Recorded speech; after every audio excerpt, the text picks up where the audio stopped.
So hey guys, how are you all? Welcome to Fictional Vortex. So we are back with what if Naruto was a king of 8 heavenly emperors. But before we start, be sure to subscribe to our channel and like this video. Now let's begin the story. Falling into an endless abyss was a young man around 17 years of age. He was wearing a torn-up orange and black jumpsuit. Underneath his torn-up jumpsuit was a fishnet shirt that hid many scars. On his feet he was wearing black sandals. On his head he wore a headband that kept his sun-kissed blonde hair from covering his sky-blue eyes. On his cheeks were 3 scars that looked somewhat like whiskers. So this is how it ends, huh, my friends? Enslaved by a madman and I get sucked up into a small black hole, the why? Ong Man said as he kept falling into the endless void. He kept falling for what seemed like hours when suddenly he heard a loud roar that ripped through the silence. What the hell was that?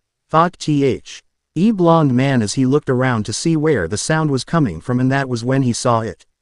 A massive red western dragon with a horn on his nose.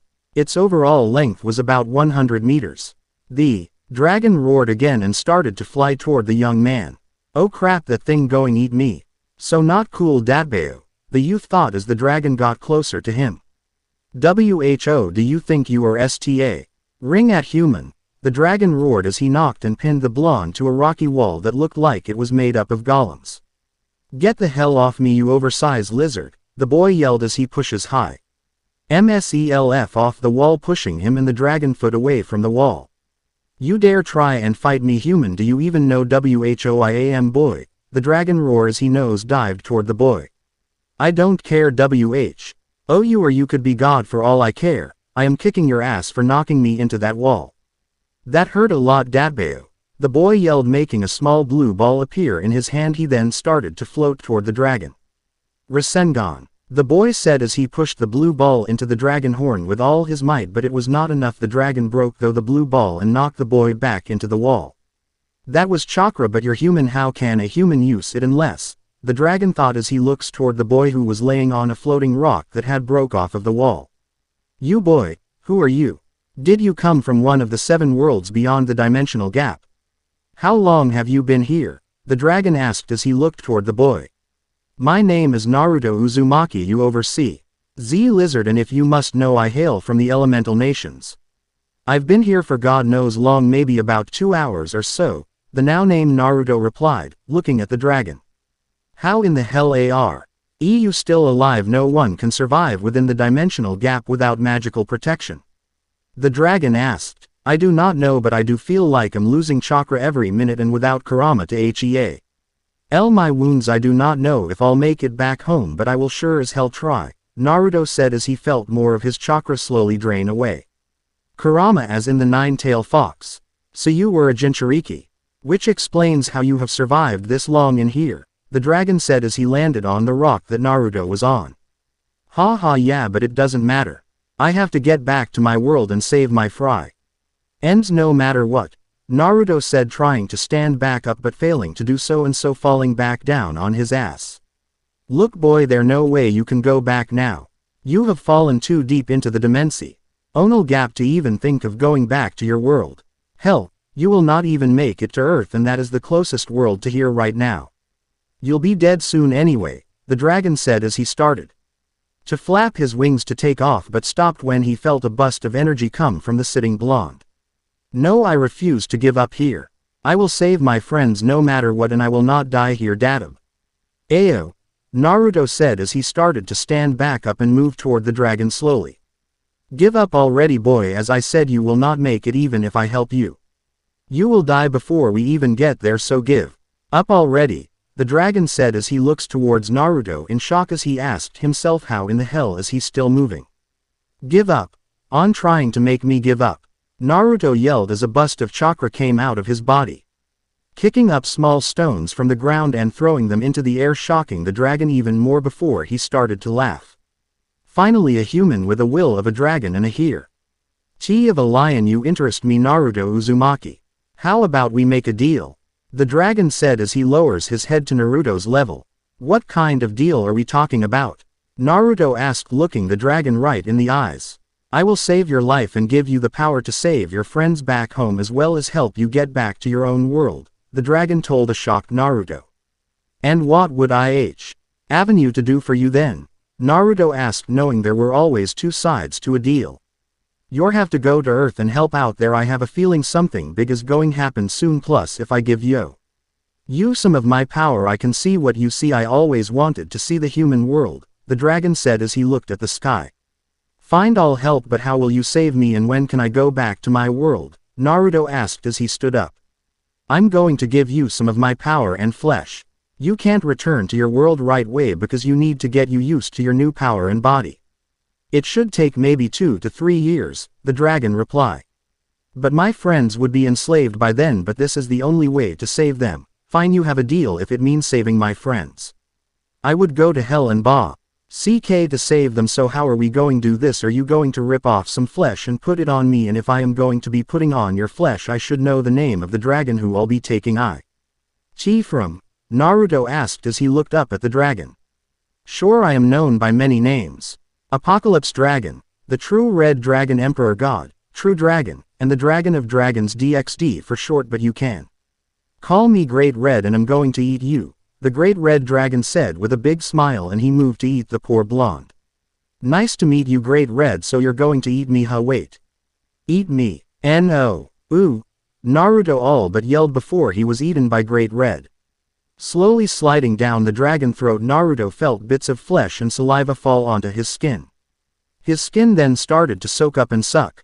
In both the saliva and flesh he could feel the power of the flesh with every bit his body took in.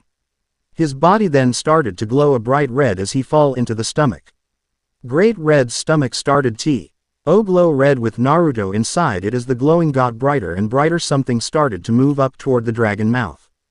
Great Red then threw his head back and fire of a ball of fire towards a floating golem that was destroyed as soon as the flaming ball hit it, leaving it as nothing but dust. Floating in the air where the golem was destroyed now was Naruto with a whole new look. His jumpsuit was all but gone, only leaving a little bit of the pants that now looked like shorts. His feet to his knees were covered in scarlet red scales, as well as a long scarlet tail that was connected to his lower back. His upper body also had the same scales outline his six-pack and his pecs. His arms were covered with the same scarlet red scales that his body. On his back were two large wings that were feathery in appearance, akin to a bird's. His hair was no longer sun-kissed blonde but now a blood-red color. His sky-blue eyes was now yellow with a slit-like iris. In his right hand was a double-edged sword, with a slim handle. At the end of the grip was a scarlet-red sphere and, towards the hilt was an again red cross. It has a long silver blade bit was engraved with scarlet diamond markings. It was long and thin. "Aarrrrrghhhhhh," roared Naruto as he started to fly away from Great Red and towards the human world. To think he turned out so powerful from just a little bit of my flash. Hopeful he can help, Great Red said to himself as he turned around to fly away, but stopped when he saw a bright white light coming from the highest part of the dimensional gap. No way, what is that thing doing? It only show up when a new world or a savior is born, Great Red said in shock as he saw the bright white light take the form of a white bird and start to fly toward Naruto's home world. So that bow, why is a savior? Who knew? Great Red said as he started to fly again. Human world Rome. Walking outside a church where two girls. One of the girls had short blue hair with a green fringe in the middle. And dark yellow eyes. She was wearing church battle outfit, which consists of a black, skin-tight unitard with short sleeves and pauldron, matching fingerless gloves that extend to her biceps, and high boots, all of which are adorned with straps. Outfit is worn under a white hooded cloak with gold and blue accent. The second girl had long light brown hair and violet eyes. Her hair was styled into twin side ponytails, each held with a blue scrunchie. She was also wearing the same thing the first girl was wearing. Looking up into the sky, they show a red star falling towards them. "Oh look, Xenovia, a red shooting star. Let make a wish," the brown hair girl said to the now named Xenovia. "Stars are not red, Irina, they are white," Xenovia said, not even looking at the falling star. Xenovia, I think it Ming right for us," the now named Irina said as the star got closer and closer. "What are you on about?" Xenovia said before she had to jump back as the star cashed right in front of her. "I'll need to work on my landings," the star said as he passed out. It a boy with red hair. What do we do, Xenovia? Asked Irina. What else, we take him to the higher up. Now come on and help me, Xenovia tells Irina as she picked the red hair boy. Hi, Irina reply as she helps Xenovia. Walking down a long hallway were two people. One was a woman dressed in a nun's attire. She looked to be in her late 20s. She looked to be fr. Own Northern Europe and had features that were like an actress. Next to her was a handsome-looking man with long blonde hair and green eyes. On his back were 12 wings, golden in color, and above his head was a ring of light. So what have you done with the one who fall from the sky, Griselda? Asked the blonde man as they walked toward a door at the end of the hallway.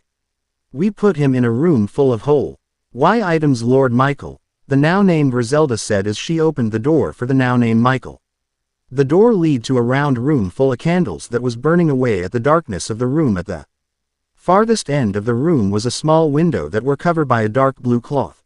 In the middle of the room was a chair. Tied to the chair wearing a cross was Naruto, his head hanging down, his red bangs covering his eyes. Standing behind him was Xenovia and Irina. So this is the fallen star. Then well, we know he is not a devil, because with this much holy energy in the room even a high-class devil old be in pain, Michael said as he walked toward Naruto. My lord, please stay back, we do not know if he is dangerous or not, Xenovia said as she bowed to the angle in front of her. Do not worry, child, it will take more than one boy to kill me, Michael replied with a smile as he looked down at the tied-up Naruto. You can stop now, boy, I know you're awake, Michael said as Naruto slowly lifted his head to look at him. How did you know, miss? I was trying really hard, Naruto asked as he looked at Michael. How dare you call Lord Michael a woman? Can't you see he is a man, you baka? Xenovia yelled as she hit Naruto on the back of the head. Ow, that hurt, Dadbaya. Wait, he. God damn it. It like Haku all over again, Naruto yelled as he moved around in his chair. Hi, stop moving around, you will hurt yourself, Michael said. He moved closer to the young redhead. As soon as the angle got close, Naruto threw his head back and then moved it forward, headbutting the blonde angle, knocking him over. Lord Michael, the three girls yelled as Naruto broke free of his chair and jumps away from Xenovia, who had pulled out a sword and attacked Naruto. Nice try, Blue-chan, but better luck next time, Naruto said before he had to summon his sword to block Griselda from cutting of his arm. Damn, you're fast, lady. Thank you, Star-san, you're not bad yourself to block my attack, as something many have not done, Griselda said as she pushed down on Naruto's sword. Naruto did not see Irina ran up behind him and stabbed him right in the heart. But unlucky for you, I am not alone here, sorry, but you lose. And no, I can't let it end here, I still got to save my friends and keep my end of the deal to Great Red, Naruto thought as his sword started to glow as one of the markings disappeared. The next thing Naruto knew, he was stood by the door looking at his body turned to dust. He then looked down at himself to see he was fine. What just happened? He asked himself. What, but we just stabbed you, Xenovia said as she saw Michael stand back up. I knew it, that sword you have there is called Dream Eater. It let the user turn dreams into reality and reality into dreams. What you just did was turn yourself being stabbed into a dream, meanin'. Gee, it never happened, Michael said as he looked at the sword in Naruto's hands. But that sword was lost before the Great War. How does he have it? Griselda asked as she looked at Michael. There only two way he can have that sword. One is he took it from someone, what is unlikely cause the one who had it is inside the dimensional gap, or he is a heavenly emperor who made a pact with said being, Michael replied as he moved toward Naruto. What a heavenly emperor? Xenovia asked her sword master. Heavenly emperors are being who has made a pact with a god or godlike being. They are given a sword and a huge power boost. So far we know of 7, but if this boy turn out to be one, then that makes 8, and that's bad news, Griselda said looking at Xenovia. How is that bad news? Irina asked as she looked at Naruto. If you ask me, it a good thing, Star-kun, is the holding of that sword. If it fall into the wrong hands, then who know what might happen. You're right about him having the Dream Eater is good thing him being the 8th emperor is not. There is a prophecy saying when all 8 are born, then the worlds will become a battlefield for them to fight on until only one remain. That one will become the true heavenly emperor who will rule all the worlds, Griselda replied. Dream Eater, huh? Naruto said to himself before everyone felt an explosion shake the building they were in. What was that? Michael said as a nun ran into the room. My lord, we are being attacked by 2 exorcists. They came out of nowhere. 10 people have already been killed, the nun said. Boy, you are coming with us, Michael said as they all followed the nun. Outside, standing in the middle of 10 dead exorcists were 2 women. One of the women was wearing a ripped-up miko with a red hakama. She had long black hair that went down to her bum that was tied up in a ponytail. In her right hand was a long katana. The blade was about 73 centimeters long. The handle had a black light cloth wrapping around it and the hilt had a skull on it. There was no handguard on it. Next to her was a dark-skinned woman with green eyes, blonde eyelashes, and messy short blonde hair with 3 braided locks. She was wearing a white armor chest plate that only covered the top of her large. She was also wearing a high collar, which covers the lower part of her face. On her legs she was wearing old armor leggings. On her back was a small katana that looked like it was leaking water. Oh my, they are not really strong, are they, Harabel-san, said the black-hair woman. So it seemed to think our leader was so worried about this. Let just find the new emperor already. Yoma, the no. W name, Harabel said to Yoma as they start to walk toward the door leading inside, but before they could open the door a light spear shot toward them, forcing them to jump back. Who are you? Why are you attacking our holy land? Michael said as he landed on the ground with all his wings out. Oh my, look who came out to play. Never thought Michael, the leader of the Angles, would be here. Oh how fun this will be, Yoma said as she readied her sword. Now is not the time, Yoma, we are here to see if the 8th is here, Harabel said as she pulled out her katana and sent a wave of water toward Michael. You think you can beat me? IWIARGG, Michael was about to say before his arm came off, blood shooting out. Haha, you let your guard down, Angle boy, Yoma said as she licked the blood of her blood. What the, Harry, Belle said as she saw Michael's arm turn to dust and appear back on his body. Look like you can use some help, Naruto said as he showed up behind Yoma and cut off her arm, making her fall back to Harabel. Ah, and I just got that too. Look like I will need to get a new arm unless you would like to give me a hand, Yoma joked as she looked at her arm by Naruto's feet. What the hell are you guys? Who are you? Naruto asked, shocked that the black-haired girl in front of him was not in any pain. My name is Yoma, but this body belonged to someone by the name Shuri Himahima. I am one of the heavenly emperors. My Le is the deadly heavenly empress. I am the 5th born. My sword is called the Path of Death. It nice to meet you, 8th, Yoma said, bowing to Naruto. And I am Tear Harabel. I am the Deep Sea Heavenly Empress. I'm the 3rd heavenly emperor born, and like you am from beyond dimensional gap. My sword is called Sea Master. It like me use any type of water even if it is in the air or the human body, Harabel said as she put her sword away. I see, so the Golden One sent you. What does he want? Michael asked as he stood next to Naruto. Noting our master wanted us to check if the 8th was really born, Yoma replied as a black hole opened up behind them. Remember, Michael, our master will have the parts of Excalibur until next time, Harabel said as she and Yoma walk into the black hole that close behind them. Well, that was new, Naruto said as he looked at Michael. I think it time we talked. Yes, let's follow me and we will talk, but please no more head-butting, Michael moaned, rubbing the lump on his head as he and Naruto walked back inside. Japan. Standing outside of an apartment was Harabel. On the door to the apartment was the number 206. Knocking on the door, Harabel waited until she heard a voice. Hold on, Dev. Iltan Nyo, I'm on my way, said a man voice as the door opened to show a male bodybuilder wearing a magical girl outfit. You're not Devil Tan, who are you? The man asked. You can drop the act, Mill, we are alone. No one is about, or should I call you the Fantasy Heavenly Emperor? Harabel said before she was picked up by the neck by the now named Mill. What do you want? See, bitch, can't you see I'm busy waiting for S? One. Mill said with hatred in his voice as he tightened his hold on Harabel's neck. I'm here to tell you that the 8th have been born. We will be moving soon, Harabel said, trying to breathe. So E8th is here, huh? Well, this will be fun. As soon as I become the true heavenly emperor, I will become a true magical girl. Now get out of here, you see, bitch, I'm sick of your face, Mill said as he slammed the door in her face. Grr, I hate him so much. To think he is one of the strongest, Harabel said to herself as she walked away, rubbing her neck. Can't believe it's already been a year. Just 2 more before I can save everyone, said our hero as he sat behind his desk writing inside a book. It's been a year since Naruto came to this world, and in that time he had learned about the 3 factions as well as how to use his sword. After 6 months of training, he wanted to see the world, so Michael got him a passport. First, he went to England where he met some witches. They were on the run from the church after helping them out. Naruto asked if they knew anything about the heavenly emperors, and they told him that there was a man, who went by the name Azazel, in Japan who could help him. After 3 more months of searching, Naruto finally found the man, only to be attacked by some fallen angels. Azazel stopped them after seeing Dream Eater in Naruto's hands, asking how he got it.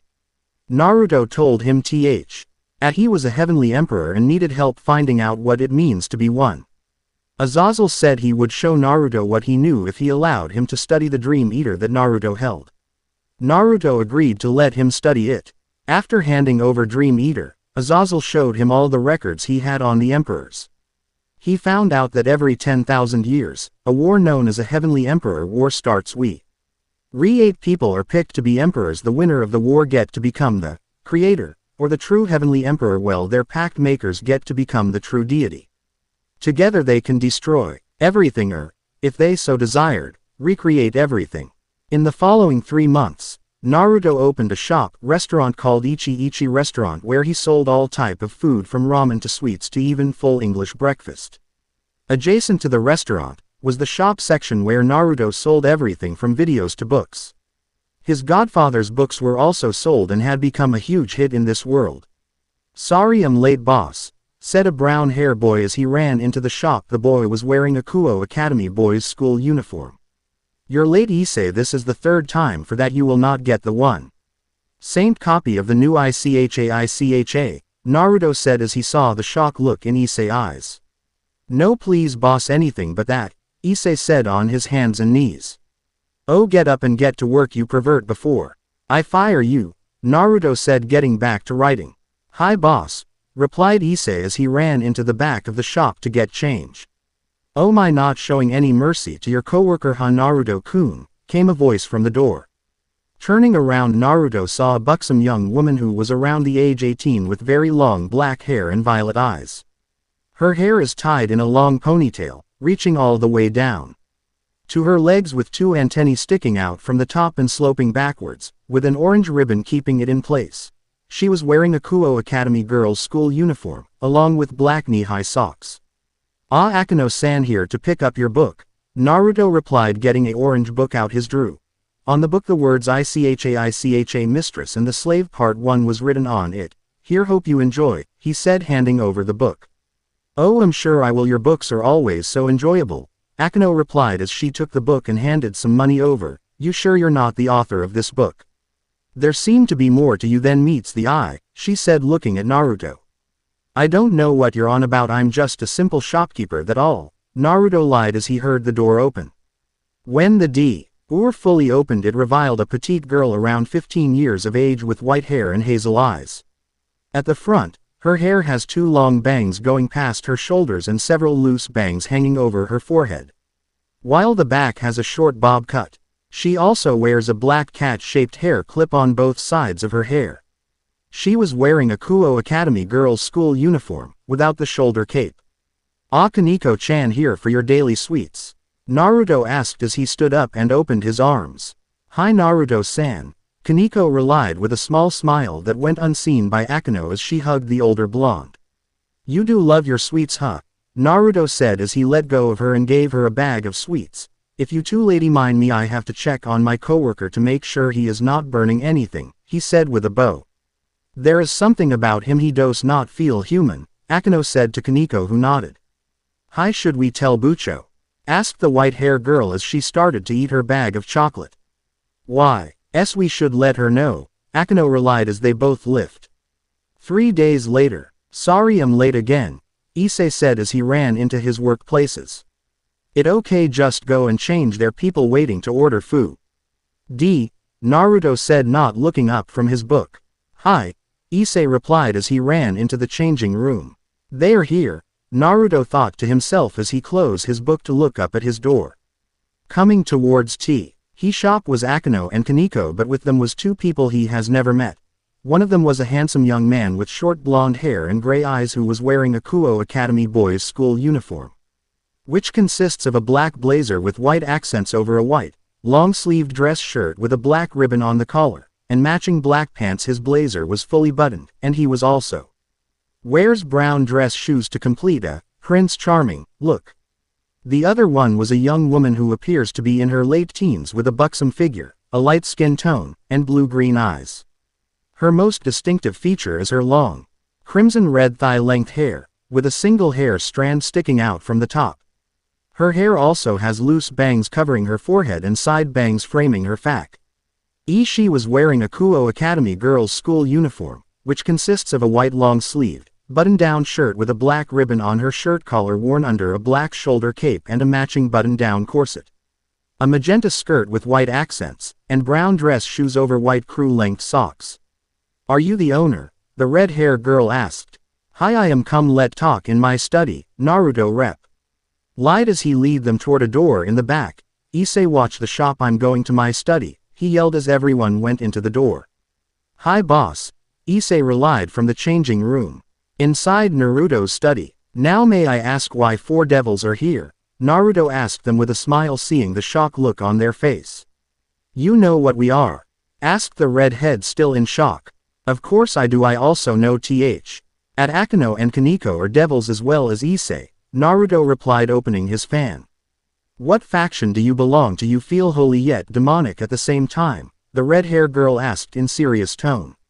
"I'm not from any faction, girl. I'm just a simple shopkeeper who knows a lot," Naruto said, shutting his fan. "My name is not girl, it Rias Gremori, heiress of the Gremori clan," the now-named Rias said.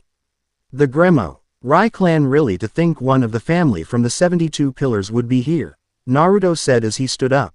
"I think it time you lot leave, I have work to do," he told them as he opened the door. Outside, quote, "Bucho, what should we do? We got noting out of him," Akino said as they stood outside the shop. "Akino senpai is right, Bucho. What if he hurts Issei?" the blonde-haired man said, looking at Rias. "We will keep watching him, but if he show any intent to harm Issei, then kill him," Rias told them as she started to walk back to school. "Hi Bucho," everyone replied. Later that night, walking on long dark path, Naruto was returning from a nice trip from the hot springs. "That was nice. Who known hot springs in this world would be so good," Naruto said to himself until he heard a loud explosion coming from nearby. What the hell was that? He asked himself as he ran off to see what was happening. In a nearby opening stood Issei, and a middle-aged looking gentleman with short black hair and dark blue eyes. His outfit consisted of a pale violet trench coat over a white dress shirt with a matching ascot, black pants and shoes, and a black fedora, who also had black wings coming out his back with a light spear in his hand. "Damn it, Issei, you can't stay out of trouble, can you?" Naruto said to himself as he ran towards them, not noticing a red light glowing behind the trees. "Time to die, devil," yelled the black-haired man as he ran toward Issei with his light spear. "I think not fallen angle," Naruto said as he stopped the spear with his bare hand. Who the hell are you?" the man asked in shock, seeing his spear stopped by a hand. "The name Naruto Uzumaki, and this little pervert is my coworker, so I can't let you kill him. I still need him for work," Naruto said with smile as he tightened his grip on the spear, breaking it into tiny pieces. "No way, boss, is that you?" Issei asked in shock at seeing his boss break the same type of weapon that his ex-girlfriend used to kill him into tiny pieces.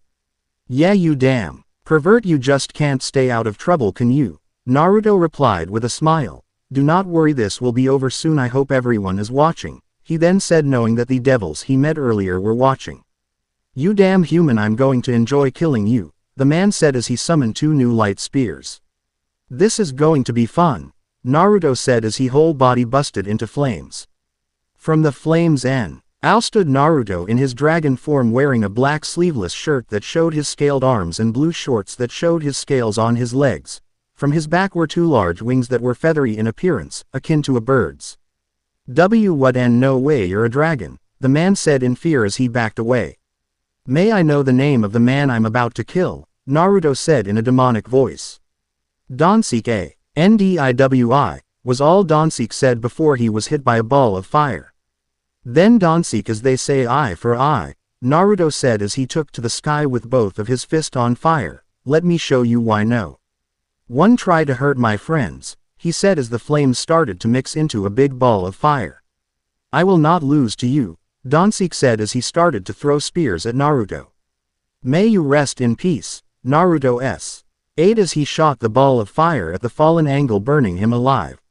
No, Donsik cried as his whole body went up in flames. Are you all right, Issei? Naruto asked his friend as he landed right in front of him. Hi boss, thank you, I never knew you care so much for me, Issei replied, trying not to cry. Yeah, plus I still need you. Who is going watch the shop when I want a nap, huh? Naruto laughed as he mess up Issei hair. You lot can come out now, Naruto then said, looking at the trees. Coming out from behind the trees were Rias, Akino and Kaneko. How did you know we were there, Naruto-san? Rias asked after hearing his name. You might be good at hiding, but you can hide your life energy, Naruto replied, returning to human from. Life energy? Are you a sage, Naruto-san? Kaneko asked worriedly, hoping her new friend was not using senjutsu. Hi, but now is not the time to talk. Let meet tomorrow and I will tell you everything. Since you saw me fight, where would be best to meet? Naruto asked the devils. How about Kuo Academy after school? Rias replied.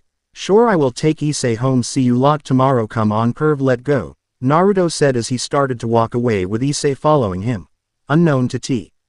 Hem, a girl with blonde hair being held up in a spiky pineapple, and red eyes. She was wearing a Kuo Academy girls' school uniform. So you're the 8th, look like I finally find my first opponent in this war, the girl said to herself, looking at Naruto. Elsewhere in a tall building overlooking the city.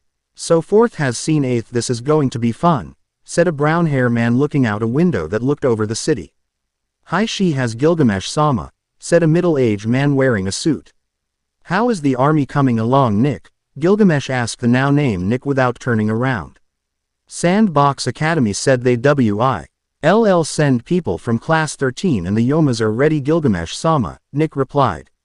Good. Oh, and before I forget, meet Jarvis, he will be working for me now, Gilgamesh said as an elderly gentleman from the shadow wearing a butler suit. He had silver hair tied into a ponytail. It nice to meet you, Jarvis, I look forward to working with you, Nick said, bowing to Jarvis. Who said you'll be working with him, Nick? Gilgamesh said as he clicked his fingers. As the sound of the click echoed, a golden light appeared behind Nick. From that light a golden sword shot out, stabbing Nick in the heart. Wygil Gamesh-sama?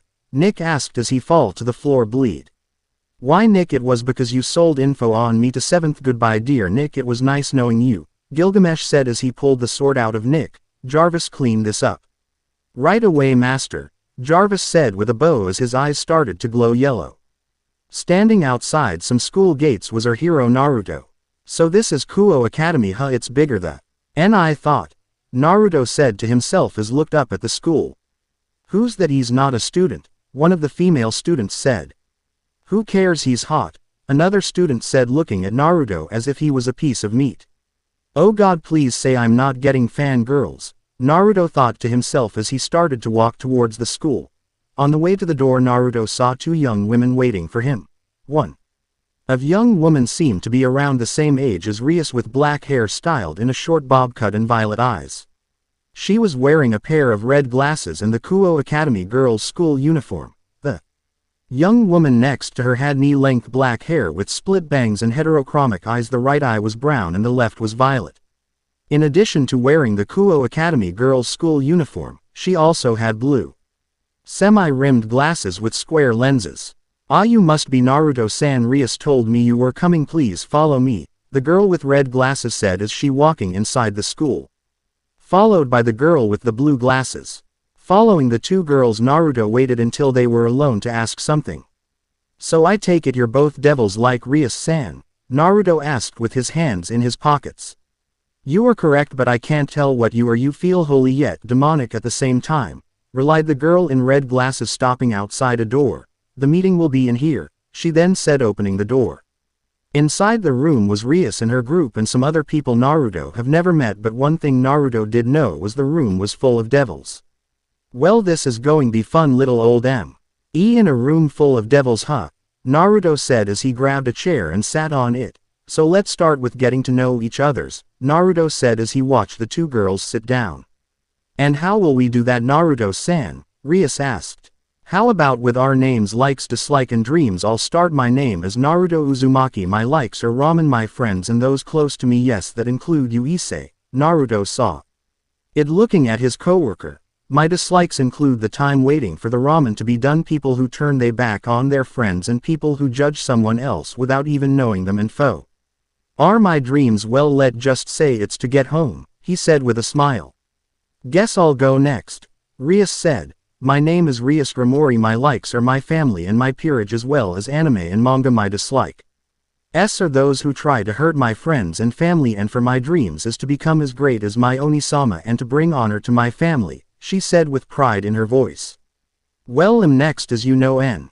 Naruto-kun. My name is Akano, Akano said with a smile. My full name is Akano Himahima. My likes are the Occult Research Club and all things pain related. My dislikes are those who try and hurt those close to me. As for my dreams, I do not really have one yet, she said with a hand over her mouth.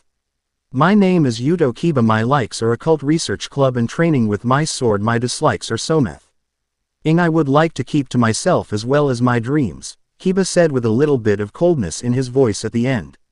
My name is Kaneko Tuju. As you know Naruto-san, my likes are sweets, napping and the Occult Research Club. My dislikes are people who break the law as well as pervert, Kaneko said glaring at Naruto. For my dreams it is to find someone and bring them in, she then said with a little sadness in her voice. Hello, as you know boss, my name is Issei Hyodo. My likes are porn and breast. My dislikes are fake breast, and for my dream I will become a harem king, Issei said with a big smile. I lost more respect for you, Kaneko said in a bored tone. Now on to the student council. I will start. My name is Sona Citri. Next to me is my queen Tsubaki Shira and the rest of my peerage, the no. W name Sona said looking at Naruto. Now on to the meeting. What are you, Naruto Uzumaki? Sona asked, glaring at Naruto only for him to start picking something out his ear. And why should I tell you a NY thing? The only one who have earned the right to ask me that is Issei, Naruto relied, flicking something off his finger. I show some respect to Rias-sama and Sona-sama. They are going to become the head of the Citri clan and the Gramori clan. One of Sona group said her name was Tomo Meguri if Naruto remember right.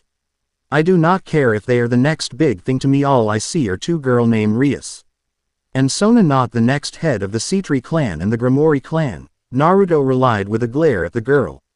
He's first guy to see me is Riza and not Riza Gramori, Rias thought to herself with a smile. Naruto-san, please can you tell us what you are so we know that you are not threat, she told Naruto. Fine, can't say no to a pretty girl, can I? Naruto said, laying back into the chair he was in. Damn you. Pervy sage, you rubbed off on me, he cursed his late godfather. Thank you Naruto-san, Rias replied with a smile. From what I have learned I am new as a Ten no Kote, one of 8 we are being who have a deal with a god or godlike being. We are then given a sword with the power of said being. Go fight that all I know, Naruto said as he started to go into sage mode, not seeing Kaneko jump a little w. She felt the energy of nature flow into Naruto. Naruto-san, may I ask you a question? Sona asked, pushing up her glasses. Sure, go ahead, Naruto replied, laying back into the chair he was sat in. You kept bring up the name Ten no Kote, what does that mean? Sona asked. I've never heard of that name or title before. That a good question. I really do not know myself, Sona-san. I would also like to know more about the title, Naruto replied, looking at the door. But I got a feeling if we ask the person who is eavesdropping behind the door we might learn more, he then said with a smirk as a girl with blonde hair wearing the same uniform as Rias and Sona walked into the room. I'm impressed you were able to sense me even with my hidden magic turn on, the girl said with her arms crossed. Rosalind S. And how long have you been there? Rias said in a shocked voice. I did not even sense her. How could that be? Rias though to herself, looking at Sona knowing she was thinking the same. I've got to know how. Did you sense me? Not even the 4 Satans can sense me when my hidden magic is on, Rosalind asked, looking at Naruto. As I told Rias-san last night, you might be able to hide your energy from me, but you can't hide your life energy, Naruto replied, looking at Rosalind in sage mode. I see. Well, no matter, this will still end the same, Rosalind said as a gun appeared in her hand. The gun was as black as Naruto. Oh, with a green vine going from the handle all the way to the barrel. The barrel itself was shaped like a rose. Say goodbye you lowly worms Kawatabara, she said as her finger pulled the trigger even. Things seemed to slow down as the bullet showed through the air going towards Naruto, but before the bullet could even hit him, Rosalind heard Naruto said one name. Tabaruhito no Yumi, Naruto said as the bullet turned into a golden sand like dusk. Next to him stood his sword, the Tabaruhito no Yumi, with only 5 lights lit on the blade. So that your sword, the Tabaruhito no Yumi, Rosalind said as she lowered her gun. Let's finish this somewhere else. I would hate to see Rias-san and Sona-san get hurt, Naruto said standing up. Hi, she just attack us, we can handle our, was all Rias got to say before. She felt fear grip her when she looked into Naruto's eyes. Stay out of this, there no way you can beat someone like her, so sit down, Naruto told Rias as he moved closer to Rosalind, so ready to finish.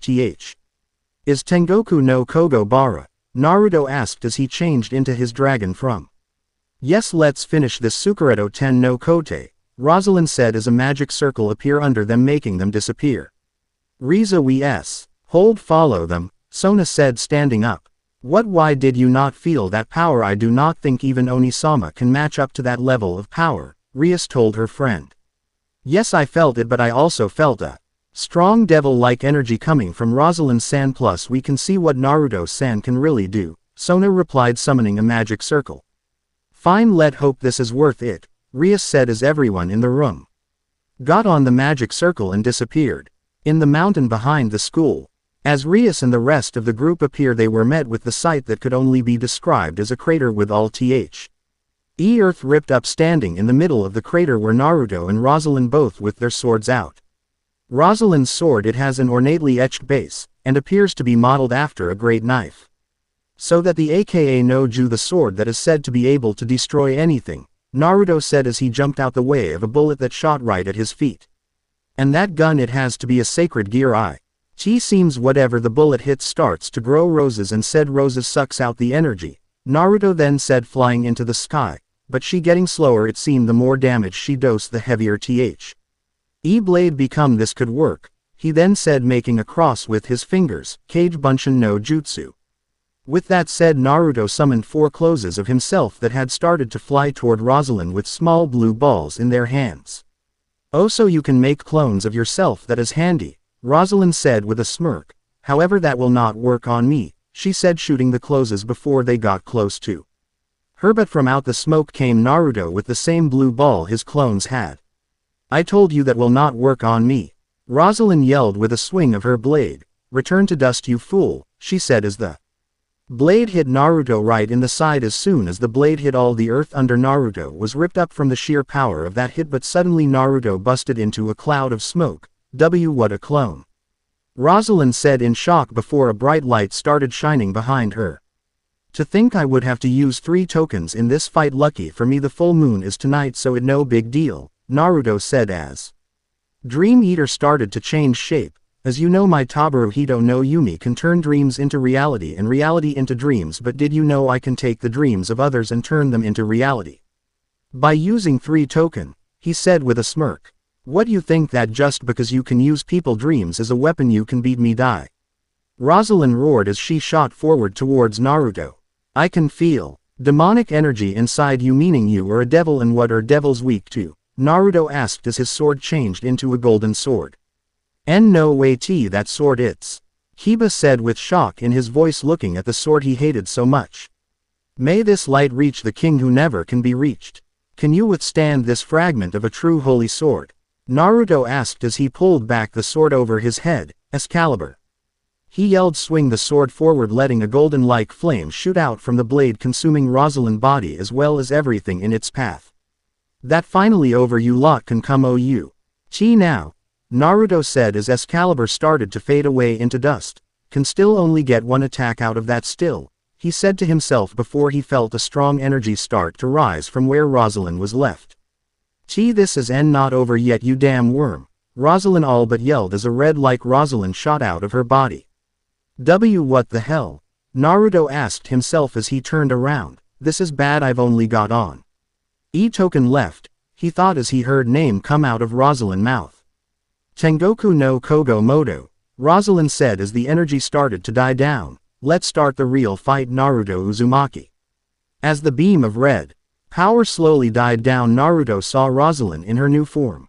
She now had pitch black high heel boots on that had a blade for the heel on.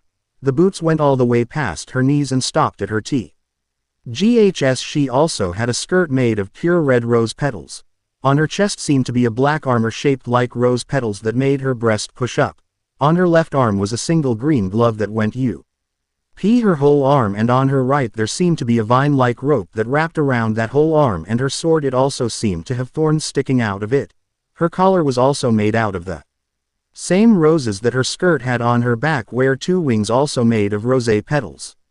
Now I will end this, you damn worms, Rosalind roared as she shot into the air, and with one swing of her blade the Rima ining earth under Naruto was ripped up, along with a cut going right across his chest. What the hell, how did she just become so powerful? Naruto asked himself as he fell to the ground.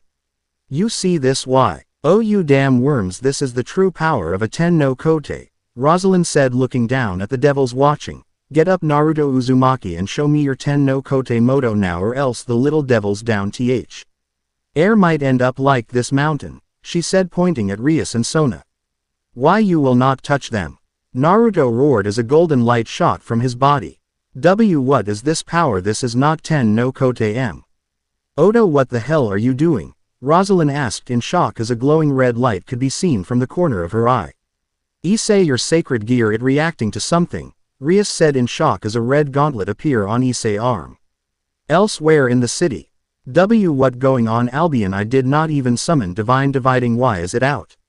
Asked a handsome young man with dark silver hair and light blue eyes. Wearing blue jeans and a black t-shirt as a pair of glowing white dragon wings appear on his back. I don't know, Valley, but something is calling on my power, whatever it is, it's strong enough, will am inside someone else, a voice inside the now named Valley told him. Elsewhere in an underground base. What going on? Why are all our Longinus glowing for? Asked a handsome young man with short black hair, wearing a combination of a Japanese school uniform and ancient Chinese attire, while looking at a spear. It seems someone is drawing on all the Longinus powers, he said to the others. In Rome. That's new. A young man with blonde hair, green eyes, and dressed in priest clothes said to himself as he watched his Longinus glow.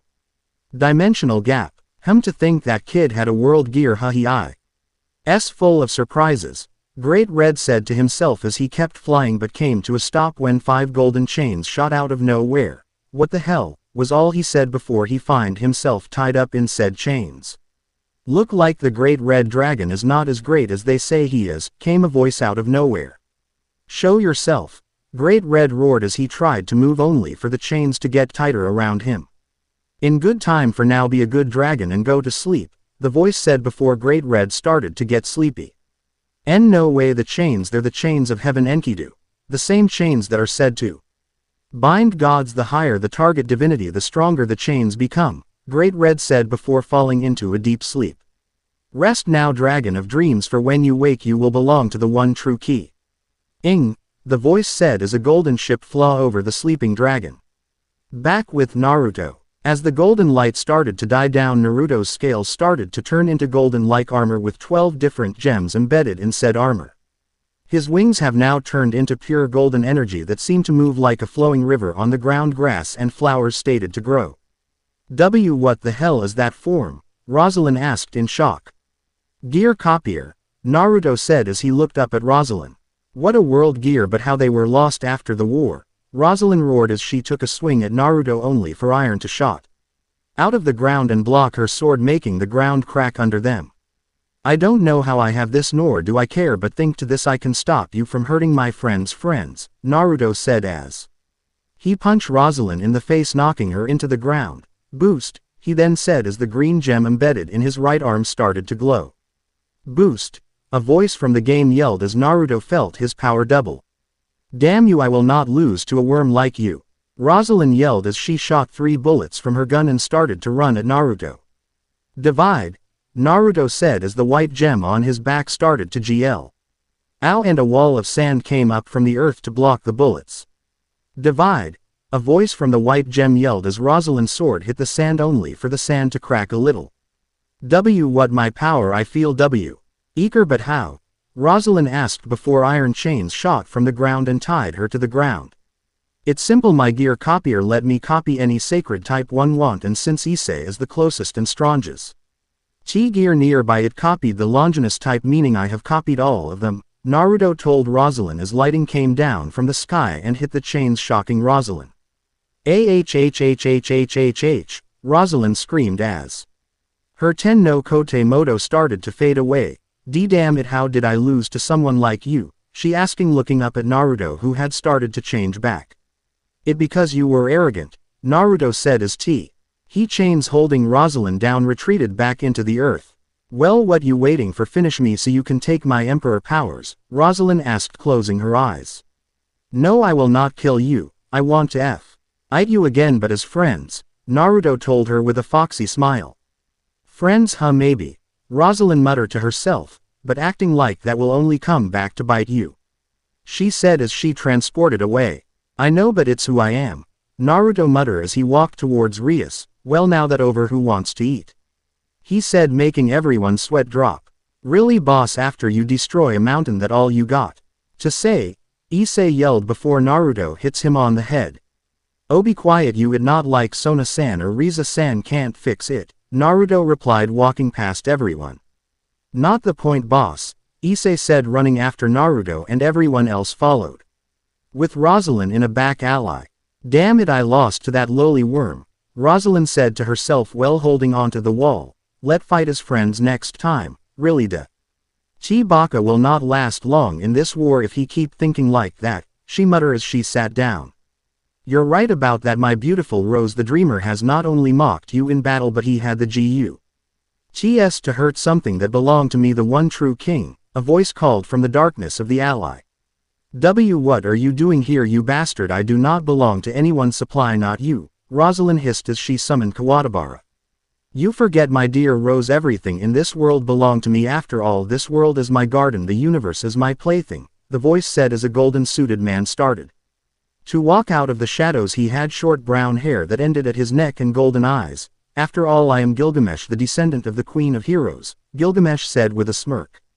Yet you get your clones to do your dirty work while you sat on your throne, Rosalind mocked as she fired 3 shots at Gilgamesh only for him to block them with a golden shield from his gate. Look like you're not ready to join me yet my beautiful Rose I will wait but not for long it rude to keep the king waiting, Gilgamesh said walking towards her, however I will be taking your sword you no longer need it after Losi.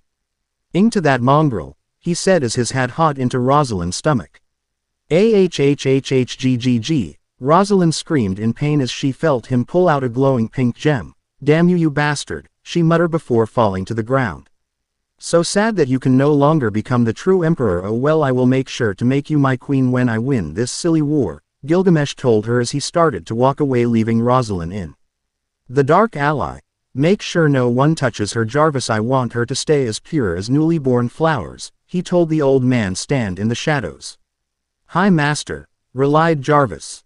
Dream world, laying on a lush green hill with a single tree on the top of it was Naruto wearing a white t-shirt and white pants. Naruto-san you're back again, came a voice behind him looking up from his spot Naruto saw a beautiful young woman with golden blonde hair that shined within the sunlight and eyes as blue as the sky above them. She was wearing a one-piece white sundress that stopped at her knees. You know every time I always end up here Lily, Naruto said looking at the blonde-hair woman now named Lily. True, Lily relied sitting next to the man. Naruto-san what do you think of this world the dream I mean, she asked looking up at the sky. It's peaceful this is the type of peace I hope to bring to my world. One where everyone can understand each other where there is no pain or hate, Naruto said sitting up. Quote, but this is only a foolish dream it will never come true, Lily replied saddle looking down at the grass. That is where you are wrong Lily I will bring peace not only to my world but this world too no matter what if I can't even do that then I've got no right to wield the Tabaru Hito no Yumi, Naruto told her as he stood up. Where you going Naruto? Lily asked looking up at him. It's time to wake up, Naruto replied as he started to walk toward the tree on top the hill. I will see you soon, Lily, he said as he started to disappear. Maybe you are the one to bring true peace, Naruto-kun, Lily said to herself as she stood up. One day we will meet in the real world, and when that day come I hope to see you bring this peace to that world. To see the utopia I dreamed of come true, she muttered, walking away from the hill. Real world. Naruto-sama, please wake up, it's time for you to open shop. A lovely voice could be heard as Naruto opened his eyes. Standing by the side was a young woman in her late teens with dark blue eyes. Silver hair that had a long braid on each side of her face with green bows at the ends. She was wearing a pink and dark blue French maid's outfit with long sleeves, and a white maid headband on her head. On the bottom of her apron were the Roman numerals for 1 through 12. Sakuya, I've told you to drop the sama from my name, Naruto moaned as he sat up in his bed. I can't owe that Naruto-sama for 3 reasons, the now named Sakuya replied, putting a bottle of milk on Naruto's bedside table. And what are they? Naruto asked with a sweat drop at the random milk bottle. One is that you save not only me but my mistress and her family. 2 is you're giving us a roof over our heads, and 3 this is your house and I'm a maid, Sakuya replied, walking toward the door. Breakfast will be ready in 10 minutes, Naruto-sama, she said with a bow as she closes his bedroom door.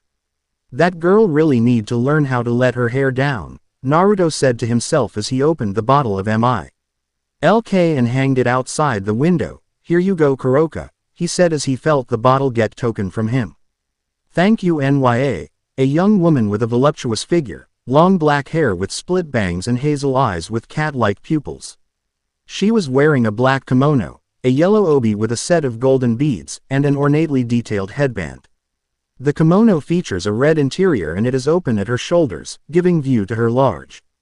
Behind her were 2 black cat tails and on her head were cat ears the same color as her hair. Is that your leg, or are you happy to see me, Naruto-kun? The black hair woman asked, taking a sip of milk while bending over the windowsill, giving Naruto a full view of her. It's my leg, Kuroka, but I'm happy to see you, Naruto replied, trying not to look at her.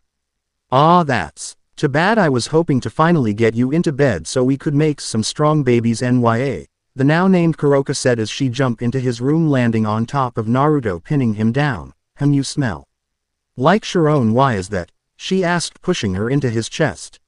Sharon, who that? Naruto asked, getting out of from under her. She my sister, you might know her as Kaneko, Nya, Kuroka replied, laying on his bed. Really, Kaneko, your sister? She never told me, Naruto said, grabbing a shirt. That because of our past, as you know, Kuroka said as her tail started to move. Thank you again for being her furry. ND Naruto-kun, Nya, she then said, looking at him. Kaneko a good girl and a friend even if she does not show much emotions, Naruto replied, putting his shirt on. You better get out of here before Kaneko show up, he said, opening his door. Hi, I got to go to a meeting anyway. You sure you will not join us? Kuroka asked. You know I can't. Great Red is my friend even if all he does is fly around, Naruto told Kuroka. That too bad. Oh well, see you around, Naruto-kun, Nya, Kuroka saying her goodbye as she jumped out the window. Later that day, now sitting at his desk in his study, Naruto was looking at a photo album. Inside the photo album was a picture of himself and a blonde-haired woman who looked heavily pregnant. Shion-chan, I hope you're okay, Naruto said to himself as Sakuya poured him some tea. Naruto saw, Ma, who is that woman in the picture with you? Sakuya asked, seeing the sadness in his eyes. Someone I was forced to leave behind, Naruto replied with sadness in his voice, but I will save her and ever. Young back home, after all a father has to protect their children, right? Naruto said with a smile. I guess you're right, Naruto-sama, Sakuya said with her own smile before it dropped, feeling strong. Holy N. Urgi coming toward the shop, Naruto-sama. It's fine, Sakuya, go check on your mistress, Naruto told her as the energy got closer. I'll be fine, go, he said. Hi, Naruto-sama, Sakuya replied, transporting away. So what brings you here, Gabriel? Naruto asked as an extremely beautiful woman with curly blonde hair and a voluptuous figure walked into his study. She was wearing a lovely white shirt and jeans. It been a long time, Naruto-san. Nice little shop you have here. May gods bless your shop, Gabriel said, walking to the nearby chair and sitting on it. Why are you here, Gabriel? Naruto asked, feeling Ria S and her group making their way to the shop. I want you to take care of a nun who is coming here today, Gabriel said, also feeling the devil's coming. Her name is Asia Argento. Really, why is the holy priestess being sent here? Naruto asked, knowing someone like Asia would not be sent to Japan unless something happened. It's because something happened. She healed a devil, Gabriel told Naruto truth. She did a good thing helping someone who was hurt and then she gets kicked out, Naruto said, giving Gabriel a glare. This is why I left the church. Because you're all stuck in the past still fearing devils. It was not our choice, our followers wanted something done so we did something, Gabriel said, trying to make Naruto see what they had to do. And if they wanted the angels to jump off a cliff, would you? Naruto asked, standing up. And no, Gabriel replied, but we have to make sure our follower are happy. That what I thought, Naruto said, turning away from her. You better go, Rias-san is here. Nah, Ruto, do you still think of our time together? Gabriel asked, moving towards him. Yes, but that the past, Gabriel-chan, as I said back then, you can't fix that what is not broken, Naruto said with a smile. Go, I will look after Asia, that a promise and I never breaks a promise, he said, walking to the front of the shop. Yeah, you never breaks a promise, Naruto-kun, Gabriel smiled as she disappear in a golden light. With Naruto. Why are you here, Rias-san? Naruto asked. Rias, ask Issei. Rias replied, looking a bit mad. What did you do now, prevent? Naruto asked in a deadpan voice. What all I did was be friend and nun, a cute one too, Issei relied. You were really a baka, Naruto said with a sigh. Nuns are part of the church. Devils like you can't be seen with one. But she was so nice and cute, she had is power too that healed any wound, Issei said, making Naruto eyes widen. Was her name Asia Argento? Naruto asked. Hi, why, how do you know her, boss? Issei asked. A friend of mine asked me to look aft. Her, could you bring her here tomorrow please, Issei? Naruto asked, walking towards his front desk. Hi, no problem, boss, Issei replied with a smile. Good, now get to work or else no ICHA book for you, Naruto told Issei with a smile. Hi, Issei yelled, running to the changing room. You do know this could be bad for me if an angel sees him with her, right, Naruto? Rias said, walking towards him. Do not worry, Rias, you forget she's a friend of mine, Naruto said. Bring out a chess board. You play chess? Yes I do. How about a game then? Rias asked, sitting down in front of him. You're on, Naruto replied, moving his pawn forward. As Naruto and Rias played their game, everyone else was doing their own things. Kiba and Akino were helping take orders of the customer. Kaneko was in the cookie jar and Issei was burning food. In a bedroom, laying in a king-size bed, Rosalind awake to find she was in a dark room with a desk by a window that overlooked the whole city. Ah, you're awake, my beaut. Iful Rose, how do you like the bed? The voice of Gilgamesh was heard coming from the desk. Damn you, not only did you take my sword but you also kidnapped me. How low can you get? Rosalind hissed as she tried to move. Do not worry, I will let you go in good time, but first I want to know who had gear copier, Gilgamesh asked, glaring at Rosalind. And why should I tell you anything? Rosalind asked, still trying to get free. Maybe this will change your mind, Gilgamesh said as a golden light started to shine behind him. As the light died down, Rosalind saw something that shocked her to her soul. Why do you have that? Rosalind asked in shock, seeing a golden sword handle with a pitch-black blade. This is the sword of the end, otherwise known as the sword of the apocalypse, Gilgamesh with an evil smile. The most powerful sacred gear ever made. The same sacred gear can set the world alight, Rosalind muttered in shock. Now you know of my power, let hope that mongrel gear copier can match it, Gilgamesh said, looking out the window. So you're Asia Argento, Naruto said, looking at the girl in front of him, who seemed to be around 15 to 16 years of age, with long blonde hair and green eyes.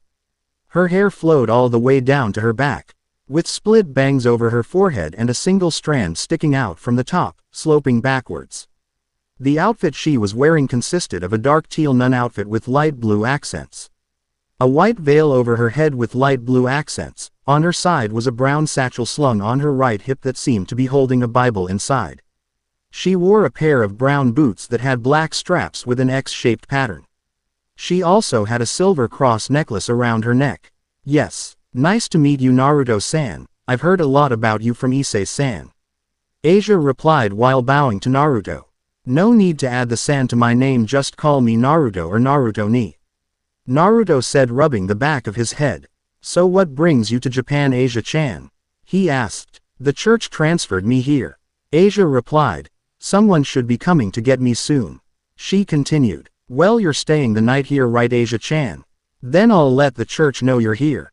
Naruto told her in a way that made sure she knew she had no say in the matter.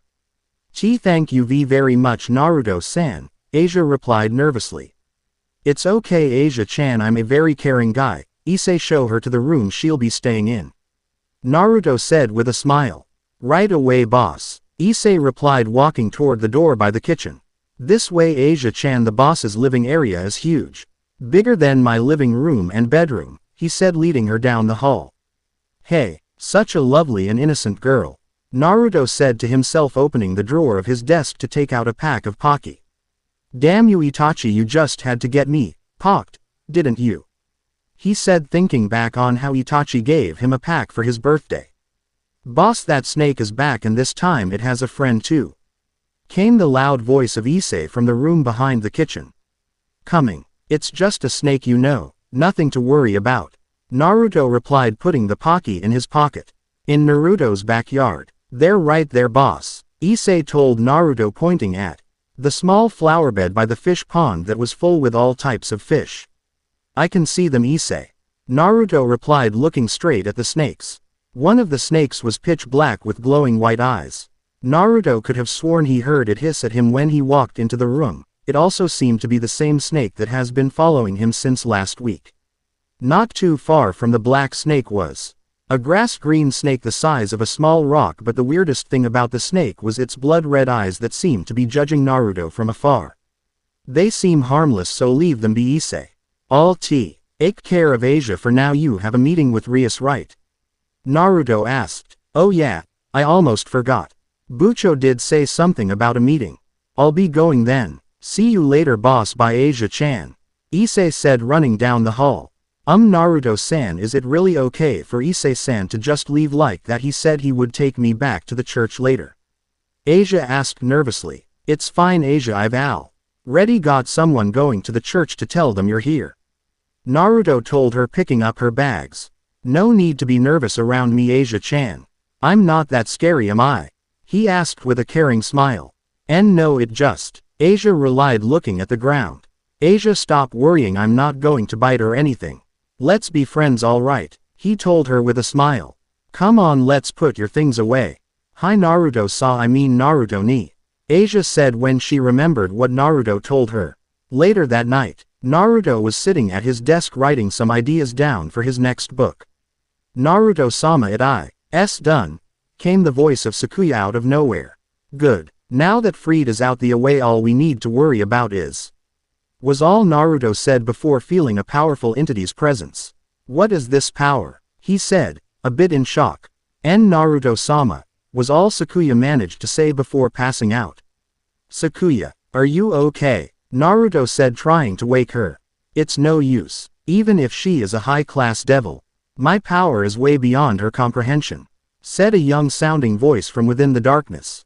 Who are you? Show yourself. Naruto yelled, looking around the room until he saw a shape at the doorway.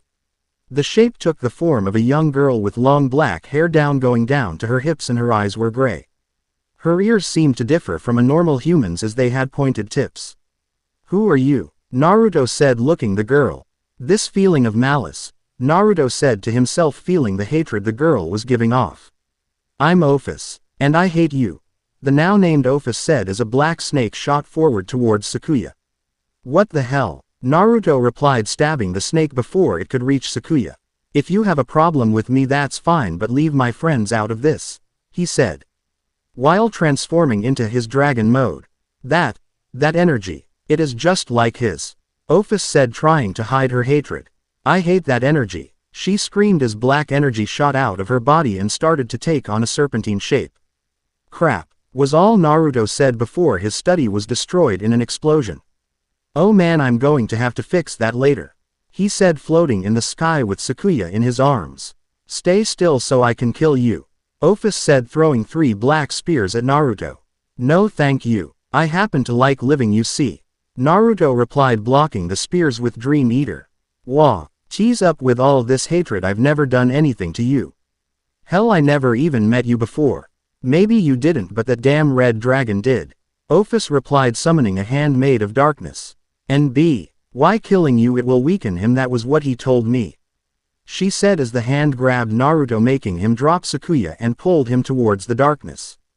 And it is done, Ophis said to herself as he landed outside the shop and started walking away, but not before she saw someone kidnapping Asia. Not my problem, she said as she kept on walking. With Naruto. Have I always been this weak? Naruto muttered as he felt the darkness slowly suck away his energy. Even with Great Red's help, I can't even keep one friend safe from harm. Ill, a voice in Naruto's head said. What was that? Naruto asked himself, looking around only to see gold and green energy start to flow into his body. What is this feeling? It's the same as. That's it. How could I forget? He said, slapping himself in the forehead. Closing his eyes, Naruto started drawing in natural energy from the world itself. KL, the voice from before said louder. That voice again. Just what is it? Naruto asked high. MSELF as he felt more and more natural energy flowing into him, but suddenly stopped when he felt something wrong with it. What is this? Naruto grabbed his head in pain. Kill, the voice said much louder than before. No, what is going on? So much hatred. Naruto cried out in pain. Kill everything, the voice roared out inside Naruto's head. No, Naruto cried out as energy shot out from his body as cracks appeared all around him. At Kuo Academy, Kaneko, what's wrong? Asked a worried Riza Grimori as she saw her rook hiding under the table, shaking like there was a thunderstorm outside. So much hatred, Kaneko cried out with true fear on her face. Rias, this is the first time I've seen Kaneko truly scared of something. Akano said, standing beside her king. Whatever is, I bet it has something to do with this energy we are feeling, she continued as her king nodded in agreement. Just outside the city, waiting outside the city was Valley and Kuroka, who seemed to have fallen down and was shaking uncontrollably. What's wrong now, Kuroka? We do not have time for your games, Valley said, looking down at her. So much power and hate, just where is it coming from? Kuroka asked, looking at Valley. Do you not feel it, Valley? This malice. Now that you mention it, I do have this strange feeling, Valley replied. But never mind that for now, Ophis is here. Said Dragon God was walking towards them. Valley. Kuroka, let's go, my task is done, was all she had to say before an explosion of blood shot out of her own shadow. Play Unravel Tokyo Ghoul Full. From the explosion stood what used to be Naruto. But this was not the same Naruto Ophis had just fought. What stood before the three was something that couldn't be called anything else except a monster. The monster had all the scales on its body ripped off by some unknown force. Instead, where the scales used to be was now diamond hard blood in the shape of claws on both its hands and feet. Its tail now a tail made from blood that seemed to flow. The wings were the same, but what really shocked the three were not its looks or the feeling he was giving off, but the look in his eyes, which were now pure red with no pupils. What is that thing? Ophis asked in shock. What is this feeling? Is this fear? She thought. That thing is giving off so much malice. Valley said in shock while bringing out Divine Dividing. What are you doing? We can't beat that thing, we have to run now, Valley. Kuroka cried out, looking at Naruto, or what used to be him. That is the world's hatred given form. What? Valley and Ophis simultaneously in shock. GRRRRGAAHHHHHHHH, the beast roared, ripping up the earth beneath its feet. At a bar in Fuyuki City. Exclamation mark. A young woman around the age of 20 wearing biker clothes looked towards Naruto's location. Impossible. How has someone gained Rage God mode?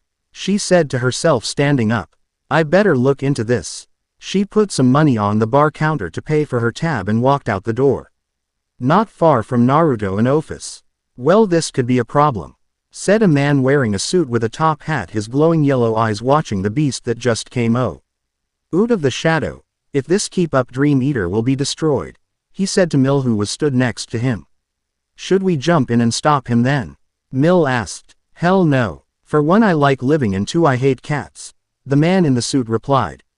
Inside the dimensional gap. That fool has gone too far, roared a still tied up Rosalind. Not even I would go that far.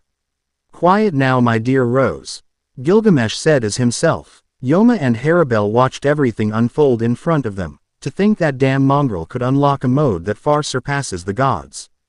But if he keeps this up, his sword will be lost forever, Gilgamesh-sama. Harabel said with worry in her voice. That is where you are wrong, my dear Hollow. He will stop before the sword even cracks. Gilgamesh replied. Back with Naruto. And no. Way with just on, was all Ophis had time to say before Naruto smashed his fist into her face, sending her flying. Ophis. Valley cried as he shot toward Naruto, only to be knocked away by Naruto's tail. Grrrrrrahhhhhhh. Naruto let out another earth-shaking roar. Poison mist, Kuroka said as a purple mist shot out from her hand towards Naruto. Rrrrrrahhhhhh. Naruto let out a roar, making the mist disappear, shocking Kuroka. Valley. Kuroka, hold him back, I am going to use a spell that I've never used before. Ophis called out to the duo. You better know what you're doing, Ophis, Vale replied. He flew towards Naruto. Divide. Divide. A voice from Vale Wings called out. Poison palm. Kuroka cried out, smashing her hand onto Naruto's back. Grr. Naruto growled, turning his head back to stare at Kuroka. Naruto-kun, what happened? You said you were a sage, how could you fall to the world's malice? Kuroka asked in shock upon seeing what her friend has become. Grrrrrrahhhhh. Naruto Roa. Red as his tail whipped backwards, hitting Kuroka, sending her flying backwards and hitting the ground hard. Kuroka, are you alright? Valley asked his injured comrade. I'm fine, Valley, but my poison palm didn't even faze him. Kuroka replied in pain as she tried to get up. Valley, this is the guy the first told you about. This is the sage you mentioned. So this is why he's so strong. Finally a challenge. Valley said with a smirk. Looks like I'll have to use Balance Breaker. With that said, his body started to glow white, pure white, as his armor started to appear on him. Grr. Naruto growled as he flapped his blood-like wings. Come on, show me your power, sage. Valley roared, flying towards Naruto once again. Grrrrrrahhhhhh. Naruto roared back as he shot toward Valley. Ophis, are you almost done? I don't think Valley can hold out much longer even with his balance breaker. Kuroka asked Ophis, who had both her hands together. Yes, tell Valley to get out the way now. Ophis replied as she pulled her hands uppa. RT to reveal a small black ball. Thank you, Hagoromo, for showing me this spell, she said to herself. Valley, get out the way. Kuroka yelled to her friend. Ophis is done with the spell. She took her sweet time. Valley replied as he was kicked by Naruto into the earth. Ophis now. He cried out. Planetary devastation. Ophis said as the black ball shot towards Naruto, hitting him in the stomach. As the ball hit Naruto, the earth beneath started to crumble and float upwards towards Naruto, and this kept on going until a miniature moon was made. Wow, Ophis, did you just make a moon? What type of spell was that? Kuroka surprised to say the least. It was a spell an old friend showed me long ago that I am planning to use on Great Red. Come now, we better get out of here before the devils show up. Ophis replied, walking away. Do you think he's still alive in their valley? Kuroka asked with worry in her voice. I'm sure he's fine, Kuroka. He was able to land a hit on Ophis and take us both on with no problem after all. And we are by no means weaklings. Valley replied, walking past her. Sigh, I guess you're right. Kuroka then said with a smile. I'll see you again soon, my lovable sage. An hour later. Whoever did this better hope I never find them. It was a pain to keep this thing cloaked, and then there this whole Asia thing with Issei. A very unhappy Rias complained to her queen and Rook. True, but do not forget that the fallen angels also attacked Naruto-kun's house. I can understand why he was so angry, but what worries me is that we couldn't find any bodies. Akano said as they got closer to the small moon. My, that certainly is a massive thing. She commented while Kaneko picked up a rock and lobbed it at the small moon only for it to float around it. It has its own gravity, Kaneko said quietly as usual. A far cry from her panicked state just a few hours ago. Quote I also feel a faint energy coming from within it. Could it be someone is in there? Rias asked herself. Kaneko, smash an opening please. She requested her rook as if asking her to just open a door instead of punching a miniature moon that has its own gravity apart with her fists. Hi Bucho. Kaneko replied without even blinking an eye and jumped towards the moon to punch it. Kaneko's fist connected with the surface of the small moon, causing some cracks and dents to show on the surface. Kaneko repeated the process about a dozen times, causing more and more cracks to appear until a part of the mini-moon finally crumbled. Kaneko took a look and found something shocking inside. What did you find, Kaneko? Rias called out to her rook. Quote Naruto-san covered in blooded. Kaneko replied, pulling out a heavily bleeding Naruto who was holding a cracked sword in his hand. Naruto-kun. Both girls yelled out at the same time as Kaneko carefully carried and laid him on the ground. What happened to his sword?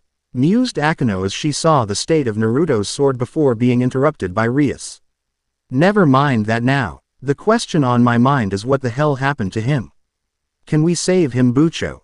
He's lost a lot of blood, Kaneko asked with worry clear in her eyes and voice. You gotten really attached to him, huh, Kaneko-chan? Akano said, looking at her. This was the first time she's seen Kaneko get attached to someone outside their own group. Rias thought for a moment before replying. Maybe. Hopefully this will work, Rias said, pulling out a glowing chess piece. You're going to use the gift your brother gave you? Akano asked at seeing the devil piece. Yes, he told me to use it when the time was right. Besides, you've seen what Naruto-kun can do. Kaneko nodded in agreement as she thought about the power she saw Naruto wield. With him in my peerage, there's no way that man can win. Rias carried on. I'm afraid that's where you're wrong, Bucho. Naruto-kun's energy is much lower than when I first met him. Akano told Rias while shaking her head. What do you mean, Akano? Rias asked worriedly. What I mean is that when I first met Naruto-kun, his energy was like the sea, vast and endless, but now it feels like his energy would barely fill a pond. Akano explained. It doesn't matter. I am not going let the first person outside my group to see me as who I am die. I Rias Grimori command thou Naruto Uzumaki to rise and live your new life as a devil. As the words left her mouth, the body of Naruto started to glow a blinding bright red. After a few moments, the light started to gradually die down and the three girls saw that the chest piece was gone. Naruto stopped bleeding, but something was wrong. Did it work? Kaneko asked in confusion. It did, but for some reason he did not turn into a devil. I better tell Onisama about this. We'll take him back to the club room first, since we can't really take him back to his house now that a huge part of it is gone. Akano and Kaneko nodded. Rias turned towards the mini-moon, her hands glowing the destruction power of the Gremini. And now to take care of this. A couple of minutes later, thanks to her powers, the mini-moon was no more. The three started making their way back to the clue B room after they made sure no trace of the battle that happened remained. You know Sona will want to know what happened, right? Akano said as she carefully carried the broken Dream Eater. I know, I'll inform her as soon as we get back. Rias replied as Kaneko looked at Naruto with worried eyes. The end. Remember to subscribe and like this video. See you in the next video.